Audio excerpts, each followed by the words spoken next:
Hello, Star Wars Legion players, and welcome to Rogue Group Workshop. I'm your host, Lieutenant Horn, with a terrain short. If you enjoy my content, please remember to like and subscribe. Comments are always welcome. Today, I will be presenting the A-Wing Starfighter by McAnulty Miniatures. This model is free to download, and the link can be found in the description below. This model used 85 grams of filament and had a 3-hour and 45-minute print time on a single plate. Now, there are different versions of this model that you can print. There is a single piece version. There is a two-piece version, which is what I printed and is what the stats are for, where it splits right here along this line. And then there's also a version where there's a pilot and the cockpit is able to be left open. And that's for those who want to have it look a little more realistic for a hangar environment. Now, this model is very quick to print, does not use a whole lot of filament. So I really like this for Star Wars Legion, especially because it's so uses so little filament. So here is Luke Skywalker here next to the A-Wing. As you can see, it's not that tall, but it can block line of sight, especially for the rear here with these with the fins. Now you can see that the model that I have is standing on the fins, and the reason is that hang on,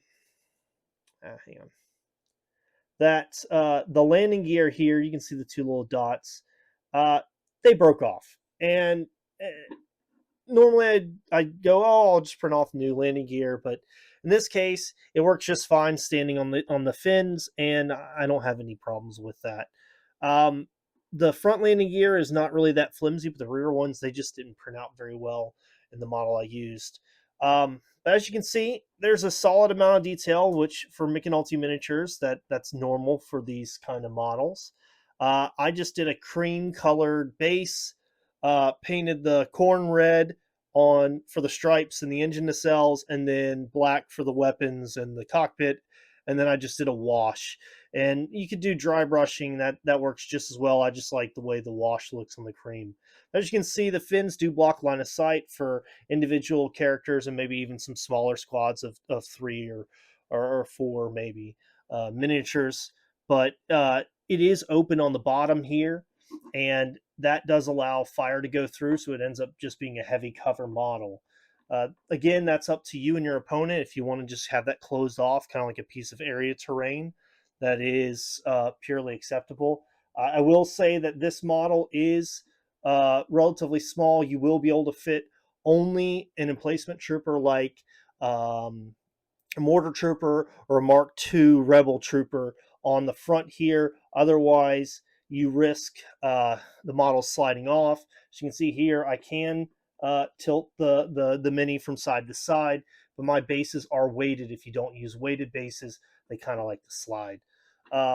Again, free model, which is great for Star Wars Legion. Doesn't use a whole lot of a filament. It doesn't use a whole lot in the way of supports, and it just looks great on the battlefield. Another thing is, because it's so small, it doesn't take up a whole lot of space, and that allows you to use it for heavy cover farther up or between buildings or larger pieces of terrain. So this is a great addition to your collection, and I would highly recommend it if you are printing out your own terrain. And that's all for this episode. Be sure to tune in for the next one, and don't forget to like and subscribe.